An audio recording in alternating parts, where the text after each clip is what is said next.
Some of the topics for discussion will be pole damage, hazard on poles, unusual poles, and also pole inspections. Keep in mind there's a lot of pictures, so pay attention to the pictures. You may receive a question on the test involving one of those pictures.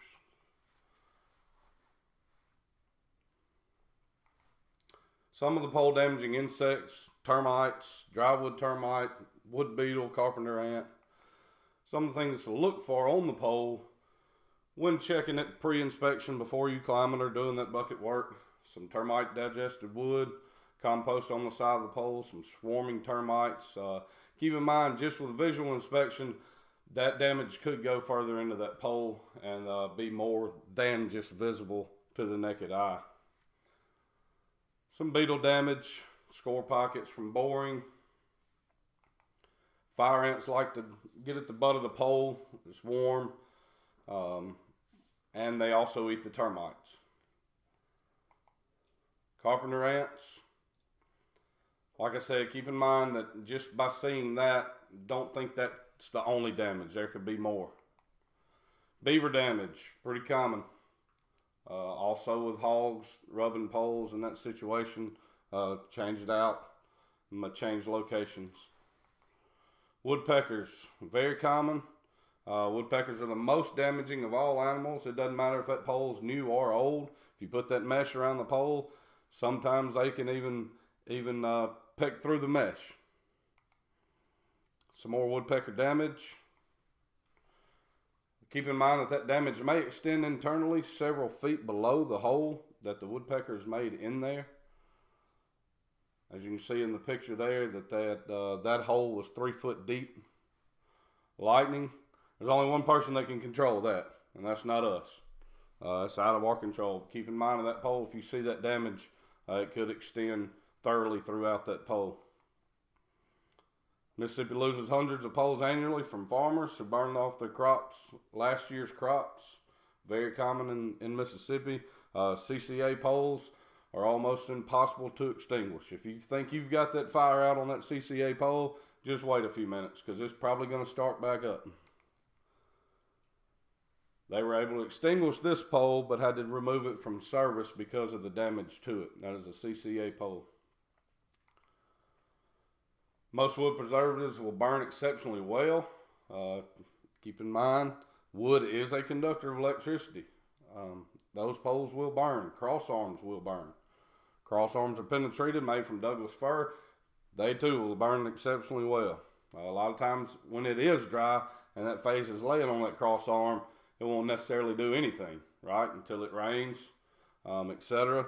Something gets on it, then you have a problem. Then you find it, hey, it's been laying on that arm a while.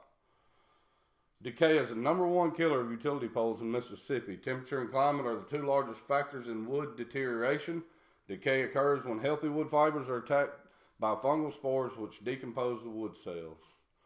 What causes wood decay? Moisture, dirt bacteria, and air. If you remove any one of those three, the wood does not decay. That's why proper tamping of poles is very important. There's no excuse pretty much these days from not tamping a pole good. Because why? They're all attached to the end of a hose now. They're hydraulic. They're not manual anymore. Pretty much everybody has a hydraulic tamp these days. Ground line decay to look for. Most of it will be present, will be found at the ground line. Very common. A lot of times it's because that loose soil at the top didn't get packed good that last foot or so, and that moisture and air, bacteria grew right there, and so that's why a lot of times your ground line decay is right there at the ground. A good visual inspection. Make sure you're looking all around the pole, not just walk up to the pole and look at one side of it. Vegetation that's growing around that pole could mean that wood preservative is no longer toxic enough to kill that surrounding vegetation. If that's so, then there's probably something wrong with that pole. More than likely, it's going to be rotting up under the ground there. Decay, fungus, sort of like athlete's foot, eats wood and leaves. It's damaging telltale effects. Like I said earlier, if you just see that, Keep in mind there could be other damage internally to that pole and different parts of that pole that you may not be looking at.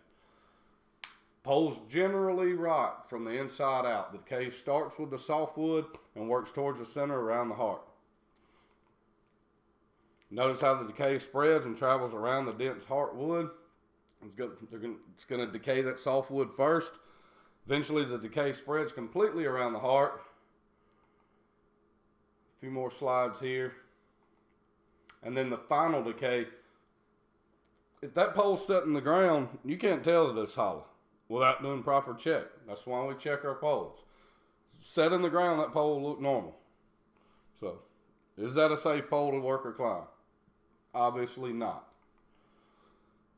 Just the anatomy of a decayed pole. This is Douglas fir.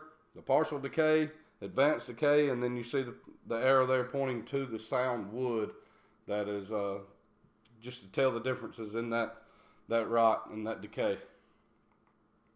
Shell decay. More than likely because that pole wasn't tamped properly. Air pockets which collects moisture will rot the wood at an accelerated rate. Loose tamped soil will cause the pole butt to prematurely decay. There's a good slide of it. Variations of minerals in the soil can cause the outermost wood to prematurely deteriorate. I guarantee you somebody watching this video has put something other than dirt in that pole hole. Whether it be a brick, a rock, whether it be your buddy's pliers, you playing a joke on him, what have you. Doesn't matter. I guarantee you somebody has. Let's get away from that. Shoveling anything but dirt, such as wood, rocks, bricks, etc., may create those air and water pockets for early decay to occur. It's going to happen. If you put something other than dirt in that hole, eventually over time, something's going to happen. It's going to decay. Seeing algae near the bottom of a pole means the wood has a lot of standing water or moisture near it. Inspect it close because it may show the early signs of decay. Stub poles. Normally, stubbing pole is considered a temporary fix. This one became temporarily permanent. As you see, the stub pole even rotted. So now it's time to do something with both poles. Shingling. You see a good picture here.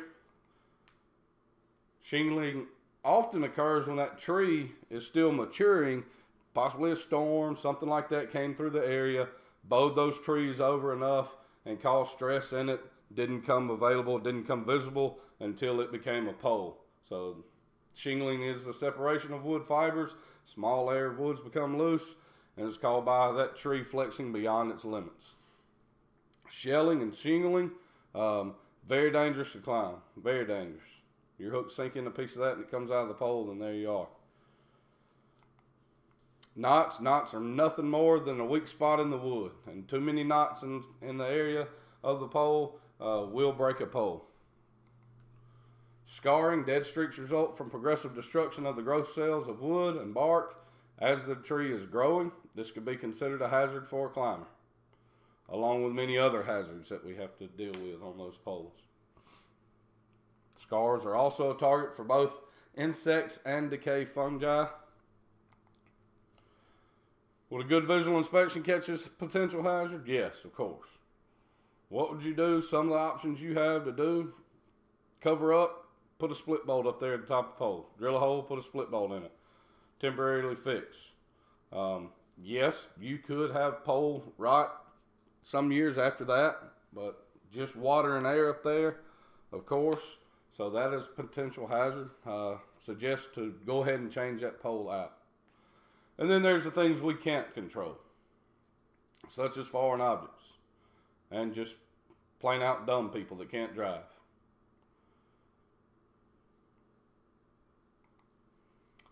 This was an A11, was going to convert to a VA1, class 4, 45-foot pole, Chris Oak treated. They had previously used that pole, moved it to a new job, but it was not treated properly and was not properly inspected, and it fell as an employee untied the wire. He rode it to the ground, suffered severe internal injuries. Could wrapping that pole or treating that pole before they reset it have helped? Of course it could have. Was it rotten? Did they inspect it when they pulled it from the previous job? I'm not real sure. If you're doing that, that is one advantage of a CCA pole. You don't have to retreat those, but keep in mind, if you move a Chris Oak, pin a pole, you have to retreat those poles before you set them. That pole in this accident was only 6 years old. And many of the hazards that we face on the pole. Signs, posters, notices. My suggestion is take them down. Get a little more involved when it gets to the satellite dishes. You may want to follow proper procedures through your office on how to get those down and off your structure. But there is a policy, there is a law in the state of Mississippi. There is a law. It is a misdemeanor. Tacks, screws, staples. Not only is it going to damage your equipment, your belt, your hooks. You step on those tacks, you're going to dull your hooks. But also, if you slip and fall, that's going to get you. And could result in you looking like this. State law prohibits unauthorized material on power poles without the permission of the utility. It is a misdemeanor in Mississippi. So, if that customer does not take that satellite dish, what have you, off of our structure, yes, we can get the law involved. We hope it doesn't come to that, but that is a possibility. Deer stands on poles is a big no-no. As we talked about, and we know, a pole is a conductor of electricity. Wood is a conductor of electricity. Those things need to come down immediately. And I don't know about y'all, but the designer of this one wasn't very good. Because big fella ain't going to be too sturdy in that stand. Well, keep in mind, that phase could be off of that insulator, be laying on that cross arm height. That ground wire could be energized. There's a lot of hazards right there for somebody to get into and something to happen. And this genius here thought it'd be a good idea to put a ladder on it. Jump off into a swimming pool. Yes, at the top of that ladder, he could reach the secondary line and that yard light. More than likely, that yard light's got a wire nut somewhere on it. It's probably not taped up, probably not done correctly, and there's going to be some exposed wire up there. Very easily could be an accident. And bird nests, we won't get into a whole lot of it, but there is a Bald Eagle, Golden Eagle Protection Act. Remind you again, this has been said in some meetings, that if you do come across an eagle that has been killed by our line, got into the line, got into a switch, what have you, leave it alone, don't touch it, call the proper authorities.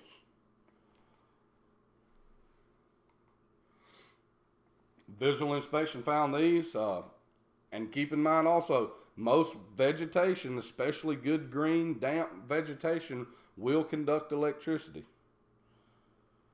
Somewhere in there, there's an A2. Somewhere in there. The safest way to remove that vegetation would be kill the line out, render that device inoperable, test it, ground it, then go to work. Get all that stuff off that pole, cut that right away, clear that off of there. I wouldn't advise getting up around it because, like I said, all of that could be conductive and be just a booby trap. And we have this occurring all the time. Consumers wanting to hide the ugly pole in their yard. If you tell them to go to underground, then they're going to cover up the transformer. So it's kind of a no-win situation for us there. Some pole hardware hazards, dangerous without a good visual inspection, like we talked about. That could be off that arm. That end of that cross arm could be split out as it is in the bottom right picture and just hanging there on the insulator. Good visual inspection before you do that work on that pole. Then a few facts about poles. The butt marker, that butt marker is there for nothing more than our safety. So we don't have to go out there and roll every pole around to figure out the class of it and the length of it. That's the information you'll get off that butt marker. Pole birthmarks, get a little more information out of the manufacturer, the ownership, month of treatment, etc. What species, the class, pole class, the height. What is something we can get out of this picture and off of every pole that is very important to us? How deep we set the pole. It's 45, 10% plus 2, 6.5 foot deep. Birthmarks are measured from the butt of the pole. These measurements are for RUS approved poles. 30 to 50 foot poles are 10 foot from the butt, 55 foot and above, or 14 foot from the butt. Different treatments of poles: your CCA, your chromated copper arsenate, your pentachlorophenol, is your pentapoles, and creosote. Beware of these gas-treated poles. Most of them show significant decay. Got popular years ago, but not so much now. About positive they don't even treat them with gas anymore. The gain is there for one reason, and that's to give a flat surface for the cross arm. That's why they put it on there when they make the poles.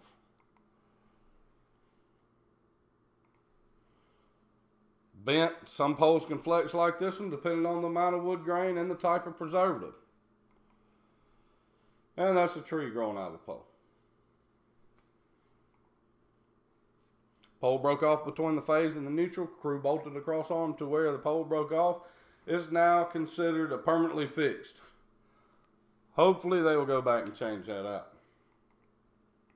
All wood poles will flex or bend a certain amount without breaking. Creosote and pintle will flex because of the oil in them. CCA, which has no oil in them, makes them dry and less flexible and becomes more brittle. CCA is the most brittle pole of the 3 commonly used poles.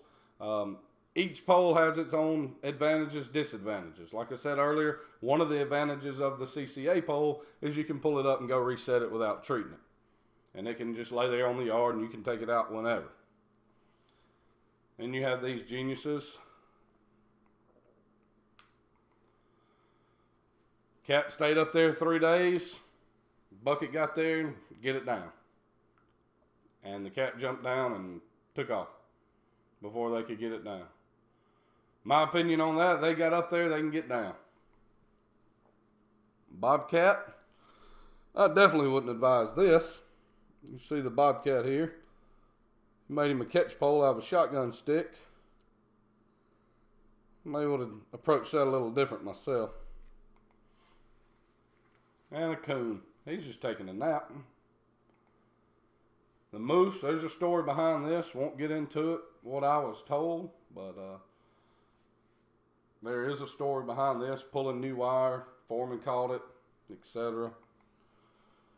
And then these poles, are they safe to climb? No, I wouldn't advise it. You can, under certain precautions, but it's not advised. Then these geniuses. We've probably all seen this at one point in our career. Maybe, maybe not. Pole ground separated from the pole ground. Could that pole ground become energized or be energized? Yes, of course. Sure you wear rubber gloves if you do fix that and bind that back to the pole ground or to the ground rod. Not a good way to fix that or splice it. Some pole inspections. If the employer finds the pole to be unsafe to climb or to work from, the employer must secure the pole so that it does not fail while an employee is on it. The employer can secure the pole by a line truck boom, by ropes or guys, or by lashing a new pole alongside it. If a new one is lashed alongside the defective pole, employees should work from the new pole. You can find this straight out of OSHA 1910-269 Appendix D. So let's break that down just a little bit. The employer can secure the pole by a line truck boom, ropes, guys, or setting a new pole. So it can be secured enough to safely work that pole. Inspection tags. If that tag is on that pole, it's been inspected, say within that year, do you have to do your inspection before you climb that pole? Yes. You must inspect that pole yourself before working on it. OSHA gives us 4 ways to inspect a pole prior to climbing. These methods are the hammer test, rocking test, prod test, and digging method. Hammer test, make sure you have a 3-pound hammer at minimum. Hit the pole sharply, starting at the ground line. Continue wrapping the pole with the hammer all the way around the pole and up to at least 6 foot high. The hammer is going to produce a clear sound and rebound sharply when striking good sound wood. Decay pockets will be a dull sound or a less pronounced hammer rebound. The rocking method, It involves deliberate movement of the pole. Using a pipe pole, gently rock the pole back and forth. Use caution not to slap the wires together. If it doesn't break, it's safe to climb. There you are. Not a very safe method. It can be dangerous, but it can be done also. And remember, if it breaks, you've now got a pole to change out. The prod test, using a blunt object towards the center of the pole, a 5-inch screwdriver. Use hand pressure, not a hammer, to drive it in. If it goes in, the pole has decay, obviously. This pole has serious decay. Pole drilling, keep in mind, if you do dig around the pole and disturb that dirt, you must retreat that section, especially when digging this deep. Most time your osmos will be the ones that will do this. The decay pocket, drilling the wood into, give you an idea of what is happening inside the pole. With the crack, then the decay deposit, all that stuff settling right there, they're trying to find it. What the wood should look like when it's drilled out of the pole. Good wood, as you see on the left, the bad on the right. It's going to come out moist or dry, flaky when it's bad. This technique determines how much good wood there is in the center of the pole. 7 inches. Inspectors state that a pole that has a minimum of 7 inches of solid center wood can be left in service. Temporary support for the pole. Hopefully that's not energized and they're fixing to go change it out. That is not a safe and proper method of temporary pole support. Pole stubbings for 2 reasons. Temporarily support of a decayed pole or better anchoring in high wind areas. If you do it, I don't see it done a whole lot around here, but there is a standard you must follow when doing that, as you can see in the chart there. Application, inline structures, dead end structures, where they would be placed. And that's it, fellas. Good luck on your test.